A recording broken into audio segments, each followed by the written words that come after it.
क्या हो अगर इस दुनिया का सबसे ताकतवर हथियार कोई बहुत बड़ी मिसाइल ना हो? कोई मिसाइल नहीं। हाँ, मेरा मतलब है कोई खतरनाक सेना या कोई विनाशकारी तकनीक भी ना हो। क्या हो अगर सबसे बड़ी ताकत एक 11 साल के डरे हुए अनाथ बच्चे की कुछ न करने की क्षमता हो? या फिर हम कह सकते हैं कि नफरत का जवाब नफरत से ना देने की क्षमता हो। बिल्कुल। जब भी दिमाग में ना किसी घर की सीढ़ी के नीचे वाले उस छोटे से अंधेरे कमरे की तस्वीर उभरती है, तो अक्सर एक अजीब सी घुटन का एहसास होता है। हाँ, एक बहुत ही सीमित सी जगह।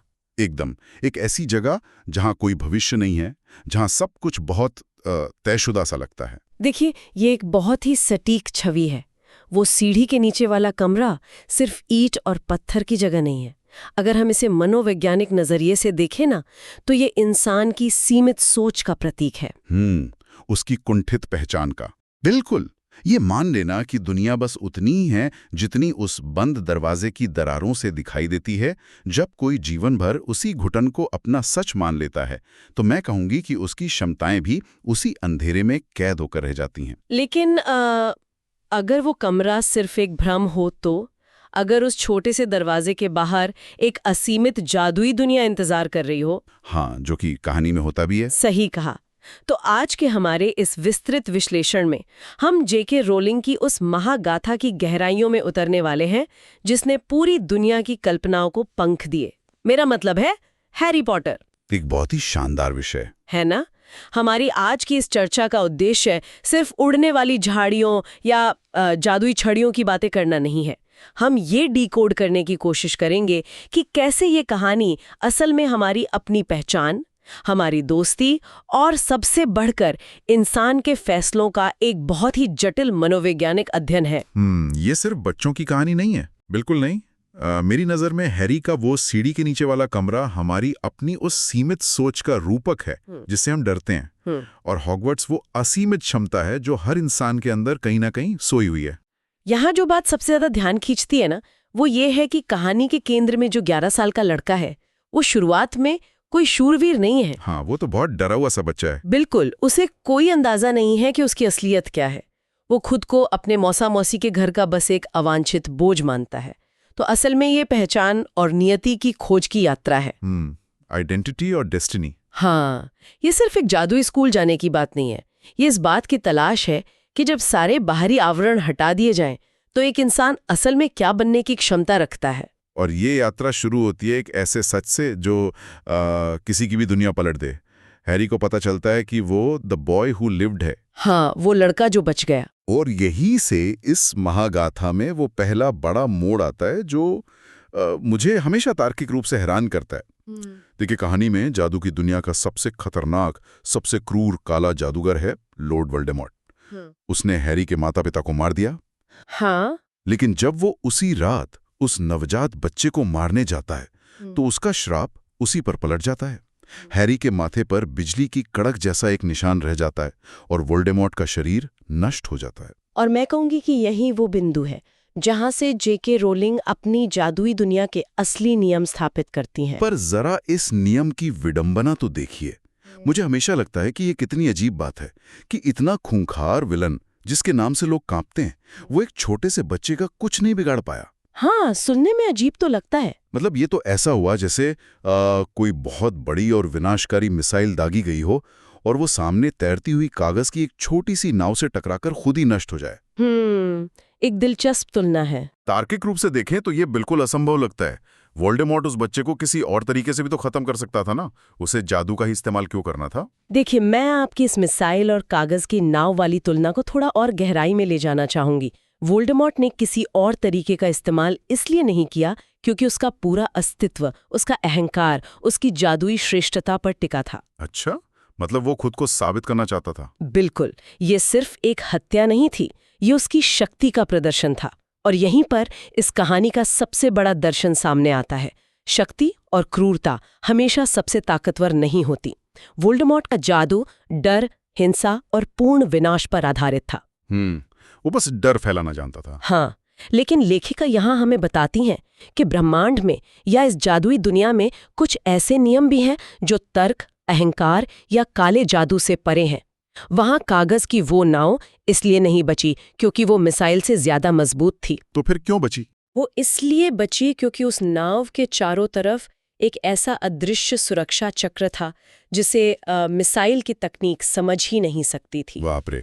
और उस सुरक्षा चक्र के पीछे की असली वजह पर हम आगे बात करेंगे ही, क्योंकि वो अपने आप में एक पूरा विज्ञान है। बिल्कुल। लेकिन उस रात बच जाना हैरी के लिए कोई अंतिम जीत नहीं थी, वो तो बस एक शुरुआत थी। जब वो हॉगवर्ट्स स्कूल में कदम रखता है तो ये बात शीशे की तरह साफ हो जाती है कि अब अपनी इस भारी भरकम नियति का बोझ वो अकेले कभी नहीं उठा सकता। ये एक बहुत ही अहम बिंदु है। साहित्य में कहानियों को गढ़ने का एक बहुत पुराना और मशहूर ढांचा है जिसे हीरोज जर्नी या नायक की यात्रा कहा जाता है। हाँ, जोसेफ कैम्बेल वाला कॉन्सेप्ट। एकदम सही। जोसेफ कैम्बेल ने इसे दुनिया के सामने रखा था। इसका सीधा सा मतलब ये है कि जब भी किसी साधारण व्यक्ति को किसी अनजान रहस्यमयी दुनिया में धकेल दिया जाता है तो वो अकेले कभी सफल नहीं हो सकता। उसे हमेशा किसी न किसी की मदद चाहिए होती है। हाँ, उसे हमेशा मार्गदर्शकों और सहयोगियों की आवश्यकता होती है। हैरी के मामले में उसके सहयोगी केवल उसके पीछे चलने वाले लोग नहीं हैं, बल्कि वो उसके अस्तित्व का एक अहम हिस्सा बन जाते हैं। हाँ, और इसी हिस्से को कहानी में द गोल्डन ट्रायो कहा जाता है। हैरी, रॉन वीज़ली और हर्माइनी ग्रेंजर। मुझे इनकी गतिशीलता बहुत दिलचस्प लगती है। तीनों बहुत अलग हैं एक दूसरे से। बिल्कुल। रॉन, जो वफादारी और जादुई दुनिया के ज़मीनी ज्ञान का प्रतीक है, और हर्माइनी, जो यकीनन अपनी जनरेशन की सबसे कुशाग्र बुद्धि वाली डायन है। अगर मैं इस तिकड़ी को एक सर्वाइवल किट की तरह देखूं ना, तो हैरी एक कंपास है। कंपास? अच्छा, कैसे? क्योंकि वो हमेशा खतरे की दिशा में इशारा करता है। उसकी वृत्ति हमेशा उसे सही और गलत के बीच ढकेलती है। लेकिन एक कंपास सिर्फ दिशा बताता है, रास्ता नहीं। हर्माइनी वो नक्शा है। बहुत खूब। वो बताती है कि उस दिशा में जाना कैसे है, रास्ते में कौन सी खाइयां हैं और कौन से पुराने मंत्र या नियम वहां लागू होते हैं। और रॉन वो लाठी है। हाँ, रॉन वो मजबूत लाठी है जो आपको उस ऊबड़-खाबड़ रास्ते पर चलते हुए कभी गिरने नहीं देती। मेरा मानना है कि अगर इस किट में से नक्शा या लाठी निकाल दी जाए ना, तो हैरी शायद हॉगवर्ट्स के पहले हफ्ते में ही किसी तहखाने में खोकर रह जाता। आपकी ये सर्वाइवल किट वाली एनालॉजी बहुत सटीक बैठती है, लेकिन मैं इसमें एक बात और जोड़ना चाहूंगी। सोचिए, अगर कंपास ही टूट जाए तो नक्शा और लाठी भी तो किसी काम के नहीं रहते ना। हाँ, ये भी सोचने वाली बात है। इस कहानी में दोस्ती कोई भावुकता या मनोरंजन के लिए जोड़ा गया पहलू नहीं है। ये असल में एक सामरिक और रणनीतिक हथियार है। हर्माइनी का ज्ञान उन्हें तकनीकी मुश्किलों से निकालता है, ये सच है। रॉन उन्हें इस अतरंगी जादुई दुनिया के समाज, उसके रीति रिवाजों से वाकिफ कराता है, क्योंकि वो उसी दुनिया में पैदा हुआ है। बिल्कुल। लेकिन हैरी का साहस उन दोनों को वो काम करने की प्रेरणा देता है जो वे अकेले कभी नहीं करते। ये एक ऐसा इकोसिस्टम है जहां तीनों एक दूसरे की कमजोरियों को ढकते हैं। और उनका ये इकोसिस्टम सिर्फ स्कूल की परीक्षाओं या शरारतों तक सीमित नहीं रहता। जैसे जैसे कहानी आगे बढ़ती है, वो कागज की नाव के एक असली तूफान के बीच फंसने लगती है। हाँ, अंधेरा बढ़ने लगता है। वोल्डेमॉर्ट वापस लौट रहा होता है अपने डेथ ईटर्स के साथ। और फिर कहानी में वो कंसेप्ट आता है जो सच में मेरे रोंगटे खड़े कर देता है, हॉर्क्रक्स। उफ, हॉर्क्रक्स का खुलासा इस पूरी महागाथा का सबसे डार्क हिस्सा है। मनोवैज्ञानिक रूप से भी ये सबसे भारी हिस्सा है। एकदम। हेडमास्टर एल्बस डम्बलडोर जब हैरी को ये रहस्य बताते हैं तो कहानी अचानक एक बच्चों की फैंटेसी से निकलकर एक गंभीर थ्रिलर में बदल जाती है। देखिए, हॉर्क्रक्स का सीधा सा मतलब ये बताया गया कि वोल्डेमॉर्ट ने अमर होने के लिए अपनी ही आत्मा के टुकड़े कर दिए। उसने एक एक करके अपनी आत्मा के 7 टुकड़े किए और उन्हें डायरी, अंगूठी और यहां तक कि एक सांप जैसी अलग अलग चीजों में छुपा दिया। हाँ, ताकि वो अमर रह सके। जब तक दुनिया में ये 7 टुकड़े नष्ट नहीं होते, वोल्डेमॉर्ट को पूरी तरह से मारा नहीं जा सकता। लेकिन मुझे ये कंसेप्ट बहुत ही अजीब और बेवकूफ़ी भरा लगता है। अमर होने के लिए अपनी ही आत्मा को चीर देना। हाँ, आपको ये बेवकूफ़ी क्यों लगती है? ये तो ऐसा हुआ जैसे कोई अपने बैंक अकाउंट को बहुत सुरक्षित रखने के चक्कर में अपने पासवर्ड के 7 टुकड़े करें और उन्हें दुनिया भर में अलग अलग जगह छुपा दे। क्या इससे उसका अकाउंट सुरक्षित हुआ? मुझे तो लगता है वो असल में और भी ज़्यादा असुरक्षित हो गया, क्योंकि अब 7 अलग अलग जगह से उस पासवर्ड को चुराया जा सकता है। आपका ये पासवर्ड वाला उदाहरण बहुत दिलचस्प है, लेकिन यहाँ एक पेच है। क्या पेच है? पासवर्ड का हर टुकड़ा सिर्फ जानकारी का एक हिस्सा है, लेकिन हॉर्क्रक्स में आत्मा का हर टुकड़ा इंसान की चेतना, उसकी सहानुभूति और उसकी इंसानियत का एक हिस्सा है। और आत्मा को बांटने की ये प्रक्रिया कोई आसान काम नहीं है। हाँ, ये तो बताया गया था कहानी में। कहानी का नियम ये है कि आत्मा तभी टूट सकती है जब आप किसी की हत्या करें, जो कि प्रकृति के खिलाफ सबसे बड़ा अपराध है। जब आप पासवर्ड को 7 जगह बांटते हैं तो शायद बैंक सुरक्षित हो जाए, लेकिन सोचिए अगर हर पासवर्ड को बांटने के साथ साथ आपके दिमाग की वायरिंग कटती जा रही हो। रुको मतलब वो अमर होने के लिए खुद को ही अंदर से खोखला कर रहा था। बिल्कुल, यही लेखिका का सबसे प्रखर दर्शन है।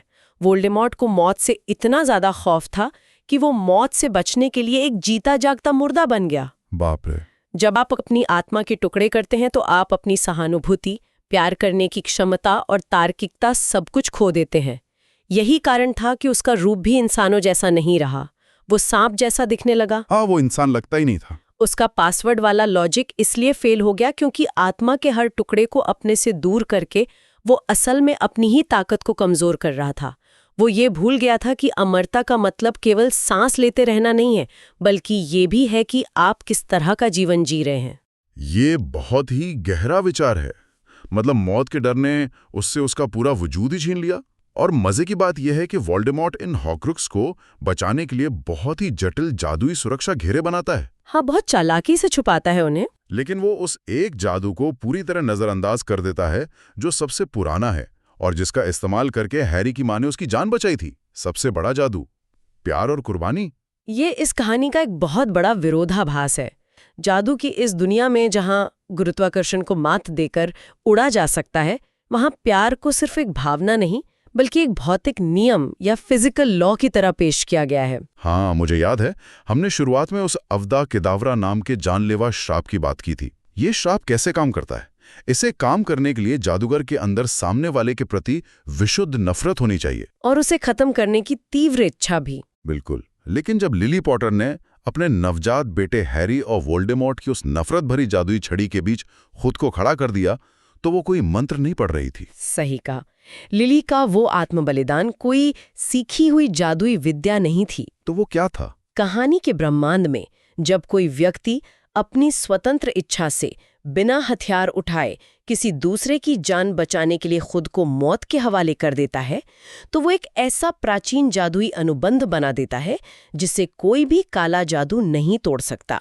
एक तरह का परमानेंट कॉन्ट्रैक्ट। हाँ, लिली का वो प्यार हैरी के खून में एक सुरक्षा कवच बनकर बस गया। वोल्डेमॉर्ट का विशुद्ध घृणा से भरा जादू उस शुद्ध प्रेम के कवच से टकराया और वापस लौट गया। कमाल है। वोल्डेमॉर्ट इस शक्ति को कभी समझ ही नहीं सका क्योंकि उसने अपने जीवन में कभी प्यार का न तो अनुभव किया था और न ही उससे कोई महत्व दिया था। और प्यार की इसी ताकत ने कहानी के एक ऐसे किरदार को जन्म दिया जिसने शायद पूरी दुनिया को सबसे ज्यादा चौंकाया, प्रोफेसर सेवेरस स्नेप। उफ, स्नेप का किरदार। मैं सच कहूं तो स्नेप का किरदार मुझे बहुत उलझाता है। पूरी दुनिया उसे एक खलनायक मानती रही। वो हैरी और उसके दोस्तों पर अपनी भड़ास निकालता था, हमेशा उनके खिलाफ खड़ा नजर आता था। सब उससे नफरत करते थे। लेकिन अंत में पता चलता है कि वो तो हैरी की माँ लिली से बेइंतहा प्यार करता था और उसी प्यार की खातिर वो सालों तक डंबलडोर के लिए एक जासूस बनकर काम कर रहा था। ये तो किसी ऐसे अंडरकवर एजेंट की कहानी है जो एक खूंखार गिरोह में शामिल हो जाए, पूरी दुनिया की गालियां खाए सिर्फ इसलिए क्योंकि उसने किसी से एक खामोश वादा किया था। स्नेप की कहानी निश्चित रूप से भावनाओं को झकझोरने वाली है, लेकिन यहाँ मैं थोड़ा असहमत भी हूँ। क्या स्नेप सच में कोई संत था? उसने जो भी किया वो लिली के प्रति अपने एक तरफा प्यार या कहें कि एक तरह के जुनून के कारण किया। आप ऐसा क्यों सोचते हैं? क्योंकि उसने हैरी को इसलिए नहीं बचाया क्योंकि वह एक अच्छा इंसान था, बल्कि इसलिए बचाया क्योंकि हैरी लिली का हिस्सा था। वो बच्चों के साथ बहुत बुरा व्यवहार करता था।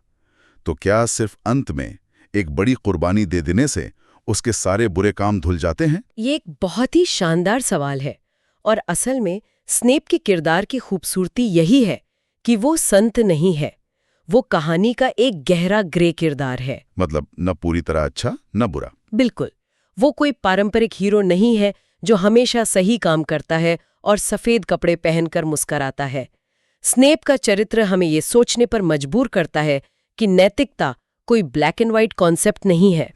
हालात इंसान से क्या कुछ नहीं करवाते। हाँ, कभी कभी किसी बड़े उद्देश्य की रक्षा के लिए या अपने किए गए पापों का प्रायश्चित करने के लिए आपको खुद को अंधकार में ढकेलना पड़ता है। स्नेप ने जो भी किया, चाहे उसका कारण स्वार्थ से भरा प्यार ही क्यों न रहा हो, लेकिन उस प्यार के लिए अपने पूरे जीवन की आहुति दे दी, बिना किसी क्रेडिट के। वही तो, बिना किसी क्रेडिट के, अपनों की ही नफरत सहते हुए इतनी बड़ी कुर्बानी देना, ये साबित करता है कि प्यार इंसान को उन ऊंचाइयों तक ले जा सकता है जहां वो अपने सबसे बुरे स्वभाव को भी पीछे छोड़ देता है। और इन्हीं कुर्बानियों की नींव पर लड़ी जाती है वो आखिरी जंग, द बैटल ऑफ हॉगवर्ट्स। ये कहानी का वो चरम बिंदु है जहां सारी रणनीतियां, हॉर्क्रक्स को नष्ट करने की सालों की मेहनत और सारे किरदार एक ही मैदान में आकर खड़े हो जाते हैं। हॉगवर्ट्स के उस मैदान में जो कुछ होता है वो सिर्फ दो जादूगरों के बीच छड़ियों का टकराव नहीं था। नहीं, वो उससे कहीं ज्यादा बड़ा था।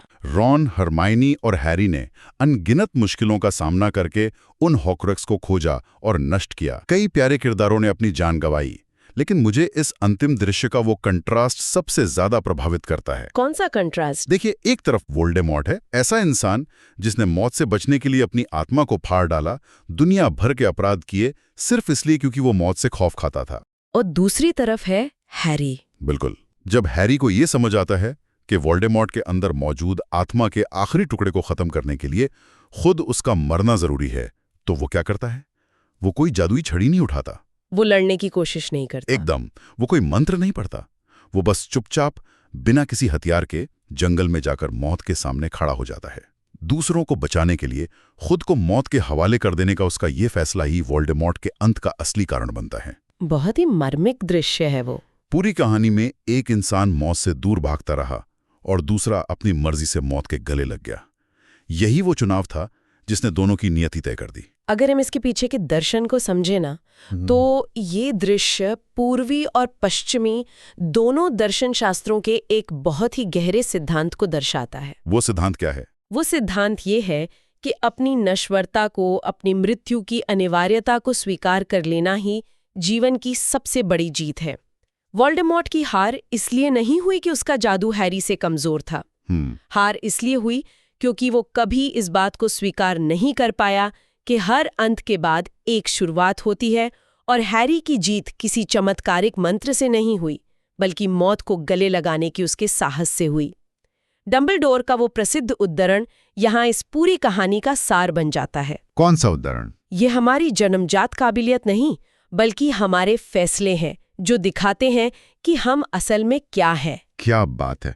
मतलब ये बिल्कुल मायने नहीं रखता कि आप कितने बड़े जादूगर के बेटे हैं, आपकी किस्मत में क्या लिखा है, या आपके पास दुनिया का कौन सा सबसे ताकतवर हथियार है। बिल्कुल नहीं। जब अंधेरे और रोशनी के बीच खड़े होकर चुनाव करने की बारी आती है ना, तो आप जो चुनते हैं वही आपकी पहचान बन जाता है। और इसीलिए हॉगवर्ट्स के चारों हाउसेस, ग्रिफिंडोर, स्लिदरिन, रेवेनक्लॉ और हफलपफ में से किसी एक का चुनाव करना केवल कोई स्कूली रस्म नहीं है। हाँ, वो सिर्फ एक टोपी का फैसला नहीं है। कहानी का ये हिस्सा हमें ये सोचने पर मजबूर करता है कि हम अपने जीवन में किन मूल्यों को अपनाते हैं। क्या हम ग्रिफिंडोर की तरह साहस चुनेंगे, स्लिदरिन की तरह महत्वाकांक्षा, रेवेनक्लॉ की तरह ज्ञान, या हफलपफ की तरह वफादारी? ये इंसान का अपना दिल तय करता है। तो आज के इस लंबे और गहरे मेडिटेशन में हमने क्या पाया? हमने देखा कि कैसे सीढ़ी के नीचे वाले उस घुटन भरे कमरे से शुरू हुई एक डरे हुए अनाथ बच्चे की यात्रा दुनिया के सबसे खूंखार काले जादूगर को धूल चटाने तक पहुंचती है। एक अद्भुत सफर। ये सफर केवल जादुई प्राणियों से लड़ने का नहीं था। ये सफर इस बात का सबूत था कि कैसे सच्ची दोस्ती किसी भी मुश्किल को पार करने का सबसे बड़ा सर्वाइवल किट बन सकती है। कैसे अमरता और ताकत की अंधी चाहत इंसान को अंदर से खोखला कर देती है, जैसे हॉर्क्रक्स ने किया। और कैसे निस्वार्थ प्यार और खुद को कुर्बान कर देने का साहस दुनिया के हर काले जादू को बेअसर कर सकता है। मैं कहूंगी कि इस पूरी महागाथा का जो सबसे गहरा मनोवैज्ञानिक पहलू उभर कर सामने आता है वो ये है कि ये कहानी सिर्फ एक काल्पनिक दुनिया की नहीं है। तो ये किसकी कहानी है? यह उन सभी इंसानों की कहानी है जो जीवन के सबसे गहरे अंधेरे में हार मानने के बजाय सही चुनाव करने का साहस जुटाते हैं। परिस्थितियां चाहे वे कितनी भी बुरी क्यों न हो, हमें नहीं गढ़ती। उन परिस्थितियों के प्रति हमारी प्रतिक्रिया है और हमारे फैसले हमें गढ़ते हैं। और शायद यही कारण है कि ये कहानी आज भी लाखों करोड़ों दिलों में जिंदा है। खैर, अपनी इस चर्चा को खत्म करते हुए हमेशा की तरह एक विचार है जो सोचने पर मजबूर करता है। कैसा विचार? एक ऐसा विचार जो हॉगवर्ट्स के उन ऊंचे ऊंचे टावरों से निकलकर सीधे हमारी रोजमर्रा की असल जिंदगी से टकराता है। हाँ, हमने इस चर्चा में बहुत विस्तार से देखा कि कैसे वोल्डेमॉर्ट ने मृत्यु और खत्म हो जाने के डर से खुद को बचाने की जद्दोजहद में अपनी ही आत्मा के टुकड़े कर दिए थे, जिन्हें हॉर्क्रक्स कहा गया। तो हमारे श्रोताओं के लिए सोचने का विषय ये है कि आज की इस असली दुनिया में, जहां कोई जादुई छड़ियां नहीं हैं, कोई उड़ने वाले ड्रैगन या मंत्र नहीं है, क्या हम इंसान भी ऐसा कुछ नहीं कर रहे?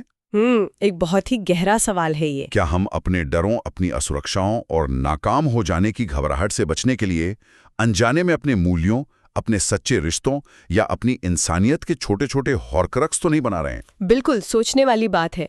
कहीं हम खुद को बाहरी दुनिया की नज़रों में मजबूत और अमर दिखाने के चक्कर में अंदर ही अंदर अपने अच्छे और सच्चे हिस्सों को ख़त्म तो नहीं कर रहे? और सबसे बड़ा सवाल, क्या हैरी की तरह अपनी कमजोरियों को स्वीकार करके उन डरों का सीधा सामना करने का चुनाव किया जा सकता है? हम चाहेंगे कि आप सभी इस पर विचार जरूर कीजिएगा।